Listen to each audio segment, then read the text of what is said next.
নমস্কার বন্ধুরা, আপনারা দেখছেন কুকিং হাউস অফ অনিমা। এখানে আমি রুই মাছ নিয়ে নিয়েছি। এই রুই মাছটা আমি রান্না করব। কিভাবে রান্না করব দেখতে থাকো বন্ধুরা। তার জন্য রুই মাছটাকে আমি ধুয়ে পরিষ্কার করে নিয়েছি। এবার দিয়ে দিচ্ছি নুন, দিয়ে দিলাম হলুদ। নুন হলুদ দিয়ে আমি মাছটাকে মাখিয়ে রেখে দেবো 10 থেকে 15 মিনিটের জন্য। ভিডিওটি যারা দেখছো দেখার শুরুতে একটা লাইক দিয়ে কন্টিনিউ করো বন্ধুরা। দেখো ভালো করে কিন্তু নুন হলুদটা আমি মাখিয়ে নিলাম। এদিকে দেখো কড়াই বসিয়ে দিয়েছি। কড়াইটা আমি ভালো করে গরম করে নিয়েছি। এবার আমি দিয়ে দিলাম সাদা তেল।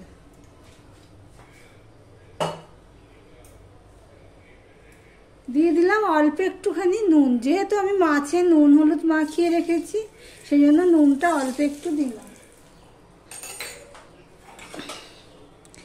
এবারে কড়াইয়ের গায়ে আমি লাগিয়ে নিলাম।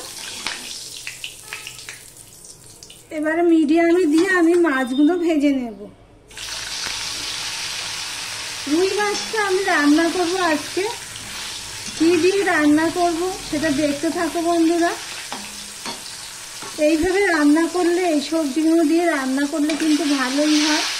তোমাদের সাথে কথা বলতে বলতে দেখো আমি মাছ দিয়েছি। মাছ দিয়ে এইভাবে একটুখানি নেড়ে দিলাম।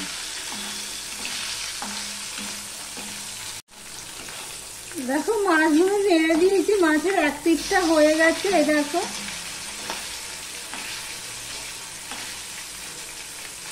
এটা আমি উল্টে দেব। যে এরকম ভাজা হবে তারপর আমি তুলে নেব। মাছগুলো সব ভাজা হয়ে গেছে, আমি তুলে নিয়েছি। তুলে নিয়ে একটুখানি তেল দিয়ে দিয়েছি। এই দেখো মাছগুলো আমি ঠিক এইভাবে ভেজে নিয়েছি। তারপর আরেকটু সর্ষের তেল আমি দিয়ে দিয়েছি। এবারে আমি একটুখানি 5 ফোড়ন দিয়ে দিলাম।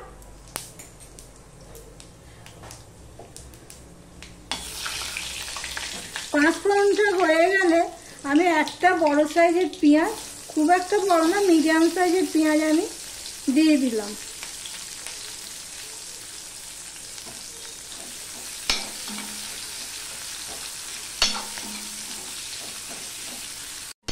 দেখো পেঁয়াজটা কিছুটা হয়ে এসছে। এবার আমি একটা আলুকে কেটে নিয়েছি, সেই আলুটা আমি দিয়ে দিলাম। দিয়ে আলু পেঁয়াজটা আমি ভালো করে ভেজে নেব। ঢাকা দিয়ে দিয়েই ভেজে নেব। এবারে দিয়ে দিচ্ছি আদা, 1 চামচের মতো আদা পেস্ট দিয়ে দিলাম। দিয়ে দিলাম টমেটো।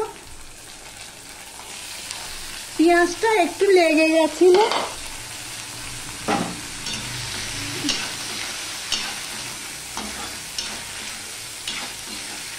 টমেটোটা দিয়ে একটু নেড়ে নিলাম। আমি নুন হলুদ দিয়ে দেবো এর মধ্যে। এবারে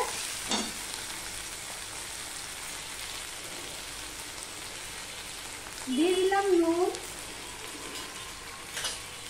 দিয়ে দিলাম হলুদ।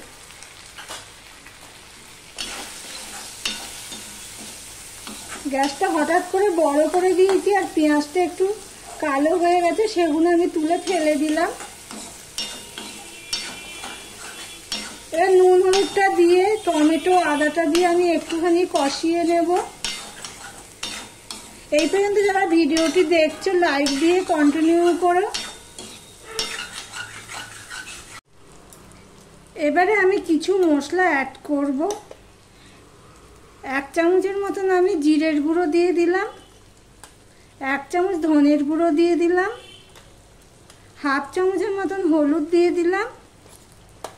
আর 1/2 চামচের একটু বেশি আমি লঙ্কার গুঁড়ো দিয়ে দিলাম। মশলাটা কষানোর জন্য আমি একটু জল দিয়ে দেব। এই মশলাটা আমি ভালো করে কষিয়ে নেব।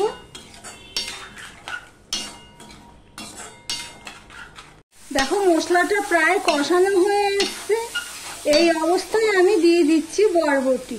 আমি এখানে রুই মাছটা রান্না করছি আলু আর বরবটি দিয়ে।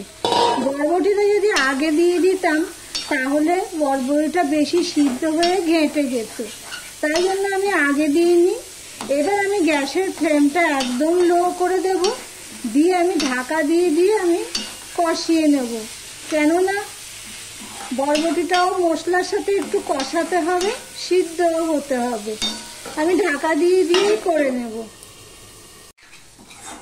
আমি ঢাকা দিয়ে কষিয়ে নিয়েছি, কষানো হয়ে গেছে, তেল ছেড়ে দিয়েছে দেখতেই পাচ্ছ, আর বরবটিটাও দেখো নরম হয়ে গেছে। এবার আমি জল দিয়ে দেব। এই পর্যন্ত যারা ভিডিওটি দেখছো লাইক করতে ভুলে গেছো, চট করে লাইক করে দিও। আর যারা নতুন বন্ধু ভিডিওটি দেখছো, প্রথম এসেছো, তাদেরকে বলবো সাবস্ক্রাইব করে পাশে থাকার জন্য।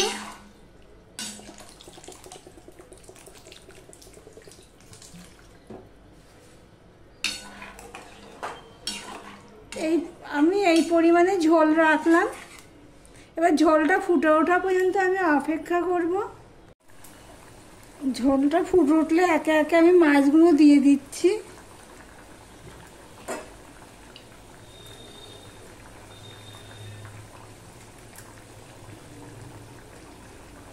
সমস্ত মাছগুলো দিয়ে দিলাম। এবার গ্যাসের ফ্লেমটা মিডিয়াম টু লোতে রেখে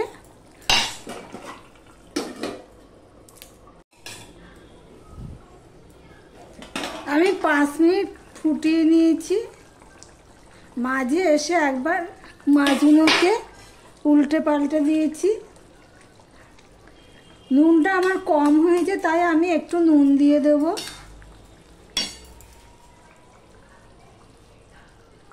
এইটুকুনি নুন দিলেই হয়ে যাবে। দিয়ে দিচ্ছি 2টো লঙ্কা, তখন টমেটোর সাথেও একটু লঙ্কা পড়ে গেছে। তারপর দেখলাম ঝালটা কম হবে, তাই আর একটু লঙ্কা দিয়ে দিলাম। লঙ্কা যেহেতু নুন দিয়েছি সেই জন্য আমি একটু নেড়ে দিচ্ছি, দেখতেই পাচ্ছ। আলু বরবটি দিয়ে আমার রুই মাছের রেসিপিটা তোমাদের কাছে কেমন লাগলো কমেন্ট করে জানিও।